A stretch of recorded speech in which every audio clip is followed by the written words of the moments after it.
Mateus capítulo 1, vamos ler do versículo 18 ao 21. Diz assim a palavra do Senhor. Foi assim que nasceu Jesus Cristo. Maria, sua mãe, estava prometida para se casar com José. Antes do casamento, porém, ela engravidou pelo poder do Espírito Santo.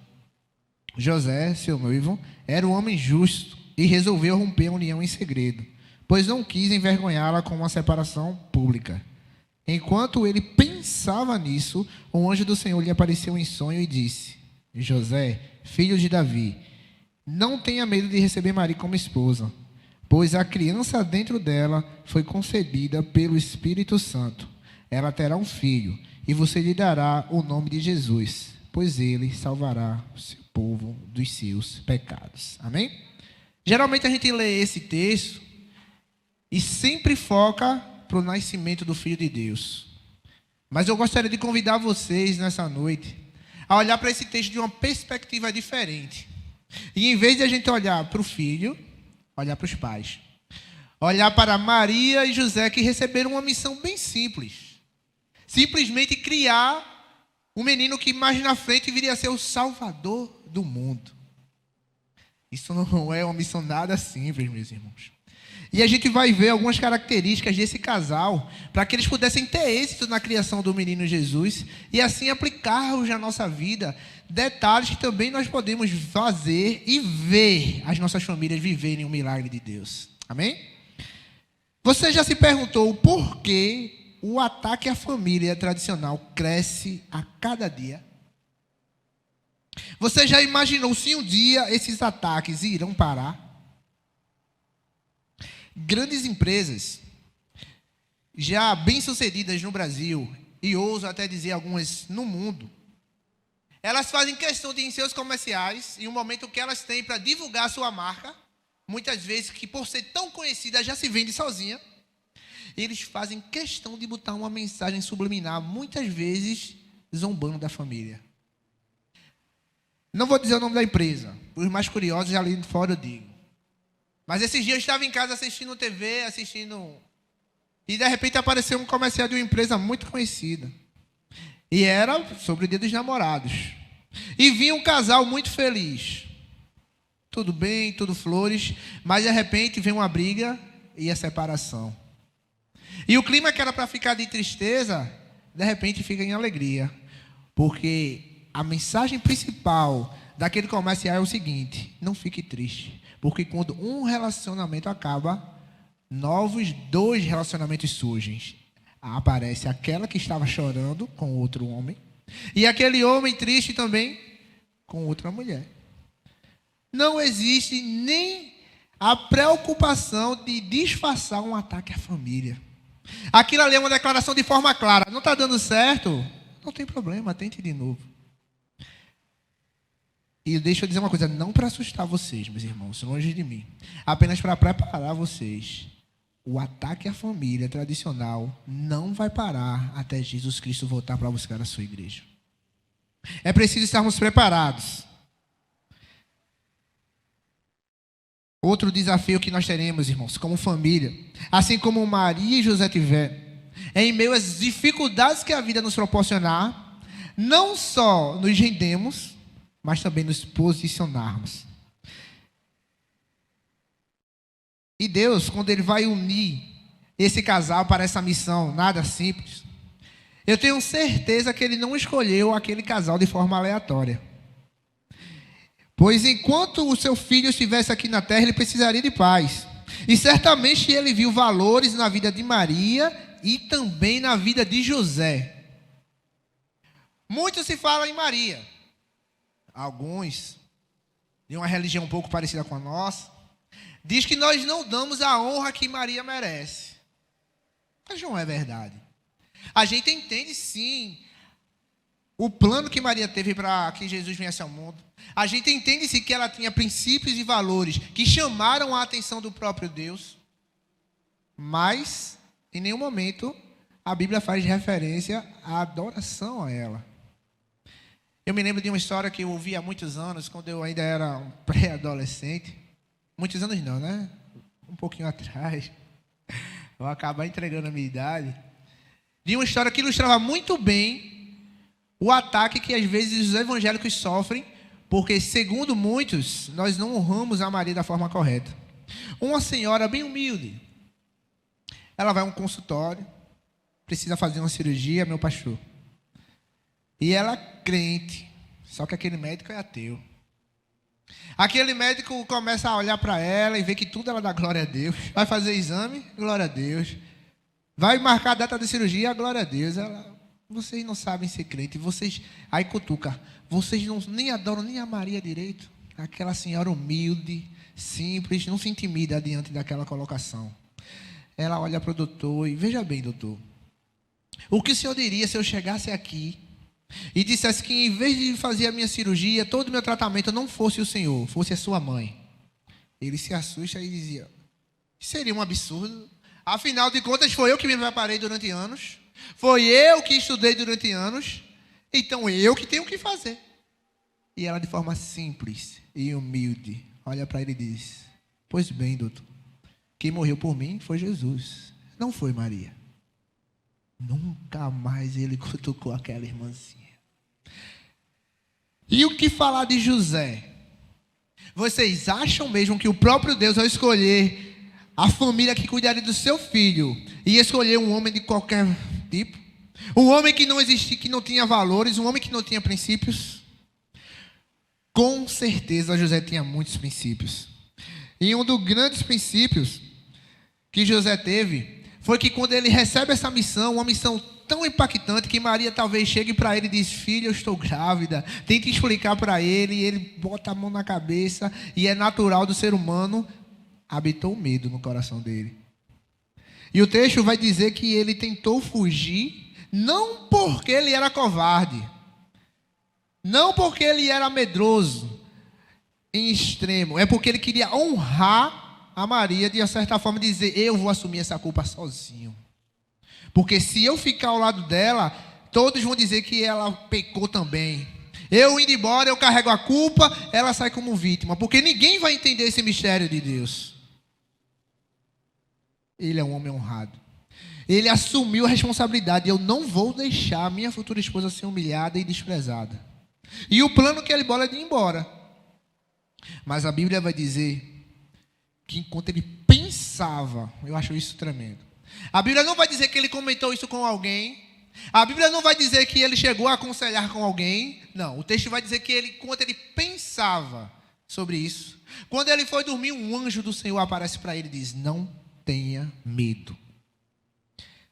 Depois dessa visão que José tem, ele decide encarar o propósito que Deus tem para ele e para sua futura esposa Maria. Deixa eu te dizer algo. Deus continua tendo propósito na vida de cada família aqui representada. Talvez você às vezes se assuste.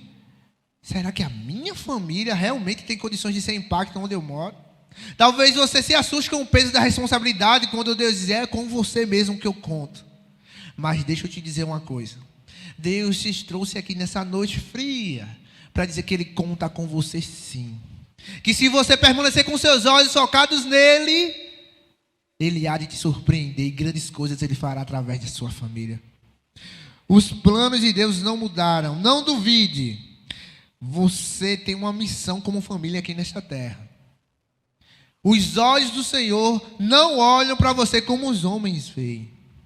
Talvez em sua comunidade a sua casa não é a mais bonita, talvez em sua comunidade a sua casa não é a maior. Mas a Bíblia diz que o temor ao Senhor, que é o princípio da sabedoria. Para muitos, aquele que tem os melhores carros, as melhores casas, eles que são os homens mais importantes, que a família que deve ser vista como exemplo. Mas para Deus, a família que é vista como exemplo é aquela que dobra os seus joelhos. É aquela que intercede pelo seu esposo. É aquela que intercede pela sua esposa. É aquela que intercede pelos seus filhos, que às vezes não quer nem saber de Deus. Mas é nessa família que os olhos do Senhor estão atentos. Portanto, nessa noite, tire qualquer dúvida do seu coração. E peça ao Senhor que no lugar dessas dúvidas coloque certeza de que você vai viver tudo aquilo que Deus preparou para você. Deus, Ele conta com a sua família para glorificar o nome dele. Mas vamos voltar para esse casal. eu gostaria de falar sobre alguns cuidados que a Maria e o José tiveram para que a sua família pudesse estar no centro da vontade de Deus. E o primeiro cuidado que eles tiveram, e nós também devemos ter, é o que está escrito lá em Mateus 10, versículo 37, quando ele diz assim: aquele que ama mais o seu pai ou a sua mãe mais do que a mim, não é digno de mim. O cuidado que devemos ter, que eles tiveram, é de não idolatrar nem o cônjuge, nem o filho, nem qualquer outro membro da família. Se imagine agora no lugar de José. José, ele tem a plena convicção que seu filho seria o salvador do mundo e que sua mulher tenha sido escolhida pelo próprio Deus. Mas nem por isso ele passa a idolatrar sua esposa e a seu filho. Ele tinha plena certeza, não foi um líder daquela região, daquele momento que falou, não foi um vizinho, não foi um parente que disse: a sua mulher é diferente, a sua mulher é especial, esse seu filho vai fazer grandes coisas. Não, foi o próprio Deus que disse para ele: o seu filho, mais à frente, vai remir os pecados do seu povo. Ele tinha motivos para olhar para Maria e endeusar Maria. Ele tinha motivos para olhar para Maria e dizer assim: você é a melhor mulher do mundo, realmente eu estou à sua disposição. Se prostrar diante dela. Ele tinha o direito de olhar para Jesus: e o que que o Senhor quer que eu faça? O que que você quer que eu faça, meu filho? Me diga, me diga. Não. Mesmo ele tendo a plena convicção que sua família tinha um plano impossível aos olhos dos homens, a sua família iria viver um sobrenatural de Deus, os olhos de José continuam voltados para o Deus de Israel.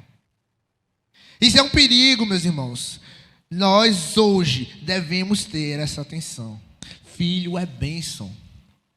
Eu me lembro quando eu comecei a pensar e orar sobre família, eu orei primeiro pelo filho do que pela esposa, acredita? Depois eu levei um puxão de orelha do meu pastor na época.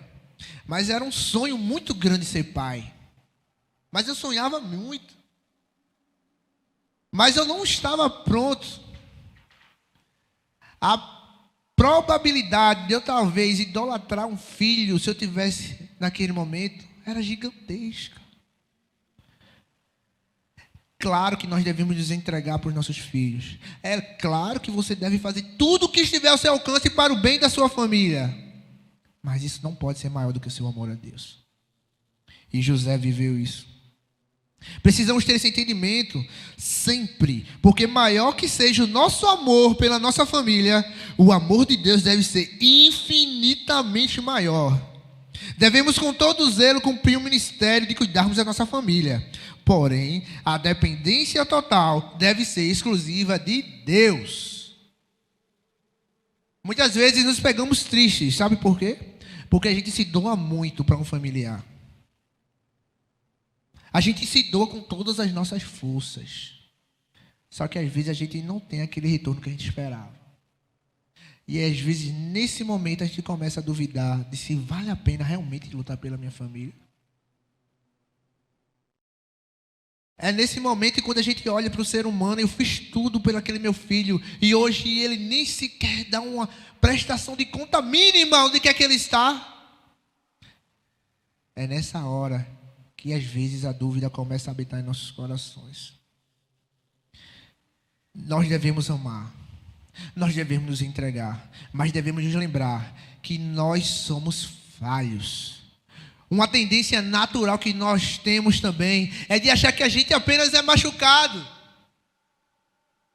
A gente nunca para refletir que às vezes a gente é que está errando. E às vezes é a gente que está fazendo, colocando dúvidas na pessoa que está ao nosso lado, de dizer: meu Deus, será que essa família vale a pena? É por isso, meus irmãos, que eu tenho certeza que a intenção de cada um aqui é ver o bem da sua família. Mas lembre-se, vão errar com você. Você vai errar com eles. Mas se você continuar com os olhos focados em Deus, pessoas imperfeitas, assim como nós somos, Deus vai nos honrar. Deus vai olhar para nós e vai ver o nosso esforço, a nossa dedicação e no tempo certo. Aquilo que às vezes você talvez até desistiu de orar, Deus vai te surpreender. Um outro cuidado que nós devemos ter, que o José e a Maria teve, é não ter preferência por um integrante da família. Sempre que acontece uma preferência por alguém da família, a certeza é certa: decepções e frustrações irão acontecer. Eu trouxe aqui 2 exemplos bem conhecidos, para que a gente possa entender como é perigoso isso dentro de uma família, seja um pai, seja uma mãe, seja um irmão, demonstrar um carinho em excesso ou uma certa preferência, literalmente, por algum membro da sua família. O primeiro caso que eu queria trazer é o do Isaac e da Rebeca. O Isaac, o texto vai dizer que ele teve filhos gêmeos, o Jacó e o Esaú. Mas o texto vai deixar bem claro, quando você dá uma estudadinha lá, acredito que a partir de Gênesis capítulo 26, começa a falar da história deles, ou um pouco antes, vai dizer que Isaac, ele amava mais a Esaú. Ainda tem a justificativa, porque ele era um homem do campo, ele era um homem caçador, ele era um homem disposto, era aquele homem que ele podia olhar assim: esse é meu filho, no dia que eu não estiver aqui, ele vai dar conta do recado. Mas na mesma família, o texto vai dizer que Rebeca amava mais Jacó. Mas também tem a justificativa. Não, porque Jacó era aquele que estava sempre ao lado dela. Jacó gostava de estar em casa. Sempre que ela precisava de alguma coisa, era Jacó que estava lá para socorrer. Isso destruiu aquela família e separou ele durante muitos anos. Vai chegar um certo momento que seu pai Isaac está para partir. Ele está para falecer, ele quer dar bênção ao seu filho, ele quer dar bênção a Esaú. E Rebeca, muito esperta, entende isso e pensa em seu coração: não, ele não vai abençoar Esaú, não. Ele vai abençoar o meu favorito. Ele vai abençoar Jacó. E então, ela bola um plano todo meio maquiavélico para receber essa bênção. Olha o que ela faz. Ela chama Jacó e diz assim: olha, o teu pai vai abençoar o teu irmão, mas essa bênção é para você. O seu pai mandou ele caçar. E quando ele chegar da caça, ele vai preparar uma comida, vai levar para o seu pai e ele vai abençoar ele. Não deixe isso acontecer. E Jacó olha para sua mãe: e eu vou fazer o quê, mãe? Ela já tinha pensado em tudo. Não se preocupe. Vamos matar algum animal aqui e vamos fazer algo bem rápido.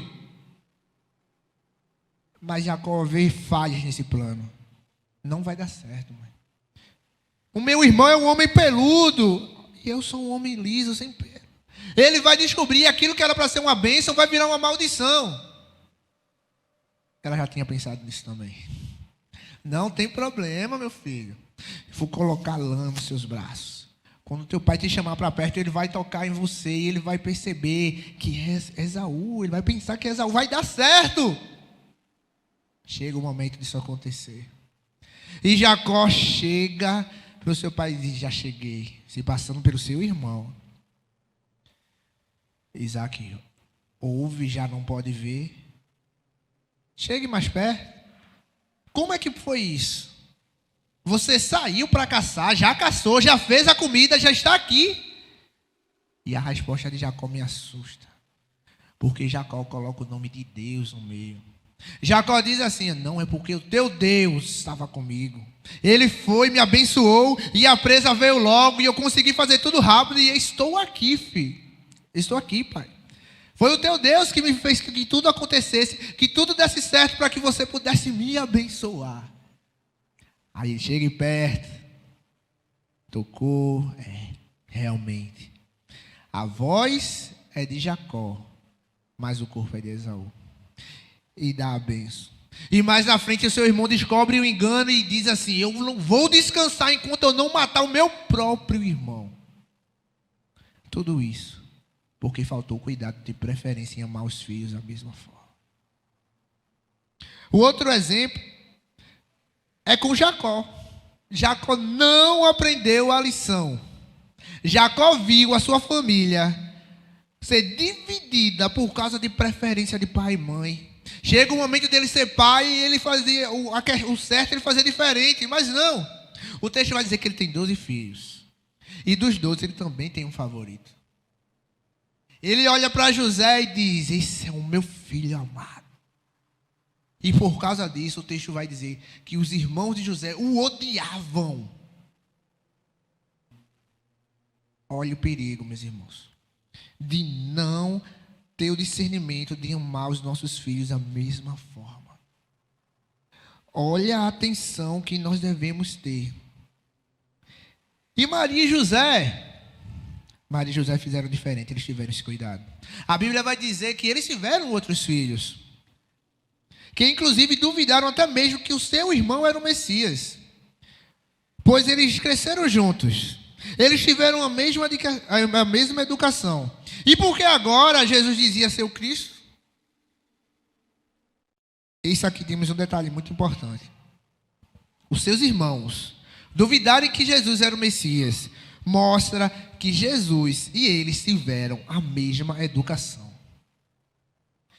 É algo que está implícito no texto. Eles podiam dizer assim, também ele sempre foi o favorito, agora ele está dizendo que é o Messias. Por isso que papai e mamãe sempre faziam tudo por ele. Não há nenhum relato disso. José e Maria, mesmo sabendo que o plano especial era para a vida de Jesus, eles continuaram amando os outros filhos da mesma forma. Que lição extraordinária para nós. Quando você dobra os seus joelhos, intercedendo por alguém da sua família, por um filho, por sobrinhos, talvez Deus revele ao seu coração, eu tenho um plano especial na vida daquele fulano. É daquele sobrinho que eu vou usar de forma extraordinária. Ei, isso pode acontecer. Mas isso não te dá o direito de desprezar os outros. Você entende a importância de olhar para a sua família e amar todos da mesma forma? Quando você não faz isso, feridas são causadas. Porque você sentiu o desprezo de estranho, e gosto sempre de dizer isso. Dói, mas não dói como sentir o desprezo de alguém que está dentro da sua casa. Então, por favor, tenhamos essa convicção em nossos corações. Toda a nossa família deve ser amada. Toda a nossa família deve estar debaixo da nossa proteção. Não há espaço para filhos favoritos. Não há espaço para você amar o seu cônjuge e desprezar os seus filhos. Isso não pode acontecer. Mas caminhando, existem também alguns detalhes do sucesso da criação e da família do José e da Maria que eu também gostaria de compartilhar com vocês. Em nenhum momento, o José e a Maria duvidaram da palavra de Deus. Escute isso. Existe apenas um relato que um anjo Gabriel fala com Maria. E apenas um relato que José tem uma visão do anjo do Senhor em sonhos. Uma única experiência foi suficiente para que eles tivessem a certeza que Deus estaria com eles todos os dias de sua vida. Enquanto Jesus crescia, não precisava um anjo estar aparecendo para Maria e para José e dizer assim, ei, você esqueceu não, né? É Jesus, é isso aí. Ele que vai ser o Criador e o Salvador do mundo. Na sua adolescência, não apareceu também anjo a José em sonhos e disse assim, você está cuidando dele? Você não está duvidando da promessa que eu fiz, não é? Ei, bastou uma experiência para eles terem a certeza de que Deus tinha realmente falado com eles e que ia se cumprir tudo aquilo que Deus tinha falado. Uma outra experiência que eu gostaria de comentar com vocês para entender isso, que quando Deus fala no nosso coração, não fica dúvida. Eu tenho certeza, não conheço as histórias de vocês, mas quando Deus fala com vocês, eu tenho certeza, não fica dúvida. Esse testemunho é de uma conversão do esposo de uma irmã, que ela orou durante muitos anos por seu esposo. E ela orava. Todo o culto de oração, ela estava lá pedindo oração pelo seu esposo. Passa-se 2, 5, 10 anos e ele se converte. E a igreja está em festa, todos pulam, todos se alegram, todos celebram. E vão procurar ela ansiosa para ver como é que está a alegria dela, como é que ela está. Se a gente está assim, imagine como ela deve estar. Ela está no seu cantinho, só dando glória a Deus, bem calminha. Glória a Deus, glória a Deus. Mas uma irmã fica curiosa. Por que essa alegria tão pouca, minha irmã? Se alegre, você orou tanto por isso, você não está feliz. E ela olha para aquelas irmãs e diz assim, essa festa todinha que vocês estão fazendo, eu já fiz 5 anos atrás, quando meu Deus visitou o meu quarto e disse, eu vou salvar o seu esposo. Ela já tinha convicção em seu coração, meus irmãos. Uma palavra só Quando Deus fala, não fica dúvidas. Muitas vezes nós ouvimos todas as quartas, todos os domingos, Deus é contigo. Deus quer te usar. Não tire os seus olhos de Cristo. Nós ouvimos isso direto e a dúvida ainda permanece em nossos corações. Precisamos urgentemente pedir a Deus, de forma humilde, de forma sincera, dizer: Deus, no meu coração não quero mais espaço para dúvidas. Eu quero viver tudo aquilo que o Senhor sonhou para mim e para a minha família. Outro fato bem interessante sobre a vida do Maria e do José é um relato que se encontra lá em Lucas 2. Vamos ler rapidinho esse texto, que esse texto é bem interessante. Lucas capítulo 2, versículo 41. Vamos ler do 41 ao 52.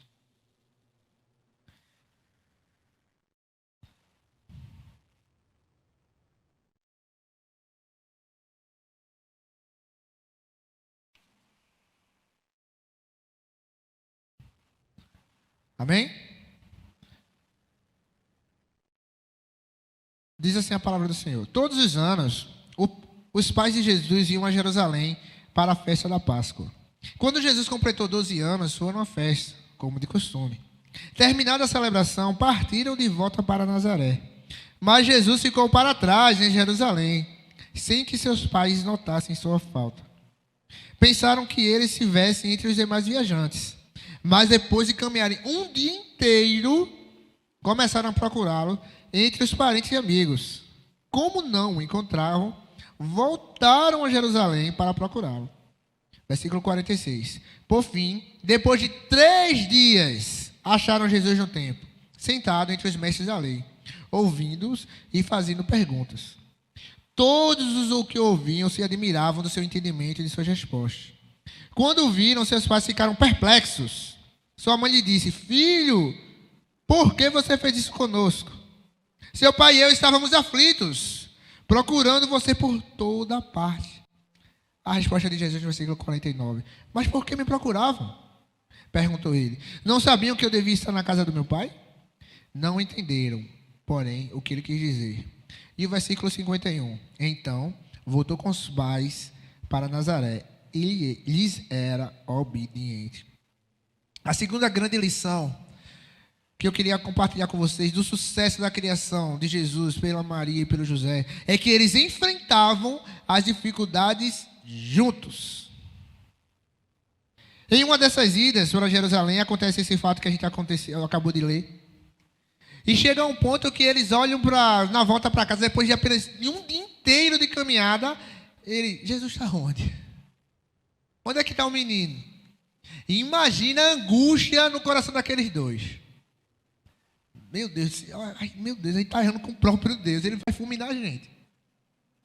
A gente esqueceu o menino que vai ser o Criador, o Salvador do mundo. O que vai acontecer conosco? O texto vai dizer que depois de um dia a ficha cai. E só depois de 3 dias é que eles chegam em Jerusalém e encontram. Por que demorou tanto? Porque em cada lugarzinho aqui, como Maria falou aqui no versículo, eles procuravam por Jesus. Não existiu aqui espaço para acusação. Não existiu espaço para José olhar para Maria e dizer: a culpa foi sua. Não houve brecha para Maria dizer para José: não, a culpa foi sua, você que foi o responsável. Os dois decidem procurar juntos. Quando chega à conclusão juntos que ele não estava lá, também não há espaço para um olhar para o outro e dizer: agora vá você voltar para Jerusalém. Maria podia olhar para José: e você que é o homem, você que é o responsável, você que tem que me proteger também, vá lá agora e encontre o menino. José podia olhar para Maria e dizer: não, o anjo apareceu primeiro para tu, te vira. Os dois juntos também voltam para Jerusalém e encontram o menino. Não há espaço para acusações aqui. Essa é uma lição que nós precisamos ter hoje e aplicar hoje em nossas famílias. Nos desafios da vida é preciso aprendermos a não procurar culpados quando estamos firmados em Cristo. Até os problemas servem para fortalecer ainda mais as nossas famílias e juntos desfrutarmos do agir sobrenatural de Deus. Parece loucura, né? Quer dizer então, Marquinhos, que você está me dizendo que um problema pode me levar para mais perto de Deus? Sim, estou dizendo isso. Uma dificuldade que eu não sei nem de onde vem a solução pode me aproximar de Deus? É isso que eu estou dizendo. Para aquelas famílias que não têm um temor a Deus, qualquer ventozinho, não precisa ser uma grande tempestade. Cada um vai para um caminho. Mas para a gente que tem a Deus como Senhor e Salvador de nossas vidas, é diferente. No meio das provas, no meio das turbulências, Ele diz: se acalme. Verás o meu agir na vida da tua família, filho. Verás o meu agir na vida da tua família, minha filha. Eu tenho certeza que muitos aqui de vocês conhecem histórias assim, que de repente um grande susto, uma grande notícia negativa na família vem, e a família, em vez de se desesperar, se une. Vamos orar juntos. É agora que vamos buscar a Deus com todas as nossas forças. E essas famílias que tomam essa decisão, elas saem dos problemas muito mais fortalecidas do que antes. Caminhando para o fim. Que os ataques do nosso inimigo nunca sejam capazes de colocar dúvidas em nossos corações. E que nossas famílias sejam instrumentos poderosos na mão de Deus para a propagação do seu reino. Cada família tem uma missão. Cada família está aqui na terra por um propósito dado pelo próprio Deus. Propósitos, missões diferentes, mas que convergem para a propagação do reino de Deus. Eu gosto muito do exemplo que o pastor Edivan usa, quando ele leva em consideração um hospital, que tem vários tipos de funcionários. É maqueiro, é recepção, é médico, é enfermeiro, é técnico. Todos em áreas diferentes, com única missão. Com o único propósito de cada paciente que entrar ali sair curado. Assim somos nós, famílias de Deus. Famílias vão ser levantadas com habilidade para tocar. Famílias vão ser levantadas com habilidades de pregar a palavra do Senhor. Famílias vão ser levantadas através da dança a glorificar o nome do Senhor. Mas tudo isso convergindo para que o reino de Deus seja pregado em todos os lugares. Amém? Feche seus olhos, eu gostaria de fazer uma oração rápida por você e pela sua família, sentado mesmo. Pai querido, Pai de amor, muito obrigado, Senhor, porque mais uma vez, ó Deus, estamos desfrutando da liberdade de estar em Tua casa, Senhor. Eu quero te fazer uma oração humilde e simples, ó Pai, mas a Tua palavra diz que o que a gente ligar aqui na terra, Tu ligarás nos céus. Nesse momento, tira a dúvida do coração de cada um que possa ter aqui, meu Deus. No lugar da dúvida, coloca a certeza que Tu já tens algo especial para cada família, Senhor. Se por acaso existir alguém aqui que já desistiu de algum ente querido seu, eu te peço nessa hora, dar um abraço nessa pessoa e renova suas esperanças. Se tiver alguém aqui que já não acredita que a sua família pode ser usada para impactar a sua comunidade, a sua vizinhança, transforma esse pensamento agora em nome de Jesus. Que todos saiam daqui com o entendimento que as nossas famílias são para glorificar o Teu nome, Senhor. Que Tu conta conosco nessa missão de propagar a Tua volta. Que nós possamos ter a cada dia a ousadia e a coragem de com as nossas famílias declarar que Tu reina sobre nós. Que Tu estás voltando para buscar a Tua igreja. E eu creio, Senhor, com todas as minhas forças. Tu não virás buscar uma igreja covarde, uma igreja medrosa. Tu irás vir buscar uma igreja que se posiciona com a Tua palavra, que não se rende aos padrões do mundo. Tu irás vir buscar uma igreja cheia de ousadia que vive o sobrenatural de Deus. Te pedimos que seja com nossos familiares, aqueles que estão enfermos, vai trazendo a cura. Se for preciso confundir a medicina, confunde, Senhor. Mas que as nossas famílias juntas possam continuar se alegrando e celebrando o Teu nome. É isso que te pedimos e te agradecemos. Em nome de Jesus.